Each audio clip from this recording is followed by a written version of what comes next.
UPSC civil सेवा परीक्षा की तैयारी कराने वाले मशहूर विकास दिव्यकीर्ति ने हाल ही में यूपीएससी की मुख्य परीक्षा में अच्छे उत्तर लिखने और पास करने के लिए उन्होंने 5 अहम स्टेप बताए हैं जो आपको अच्छे अंक दिलाने में मदद कर सकती है। वो 5 स्टेप इस प्रकार हैं।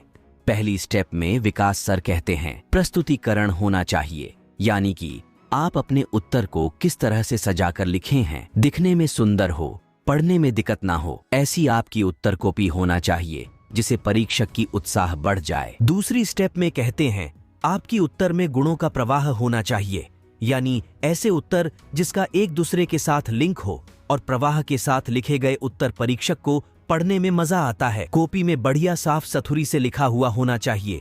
शुद्ध वाक्य होना बेहद जरूरी है। तीसरी स्टेप है प्रामाणिकता। आप किसी भी एग्जाम की परीक्षा देते हैं तो ध्यान रखने वाली बात यह है कि आप प्रमाण के साथ उत्तर लिखें। आपके पास सच दिखाने के लिए उसका प्रमाण होना चाहिए। हवाई की बातें को न लिखें, क्योंकि आप कच्ची बातें लिखकर IAS नहीं बन सकते हैं। इसलिए जब भी लिखें प्रमाण के साथ लिखें, ठोस लिखें। चौथी स्टेप में विकास सर ने बताया विस्तार होना चाहिए। आपसे जो भी प्रश्न पूछा गया है उसे ठीक से समझे और उसके बाद उत्तर लिखें, यानी कि पूछा गया संदर्भ से ही लिखें और कम या ज्यादा भी न लिखें।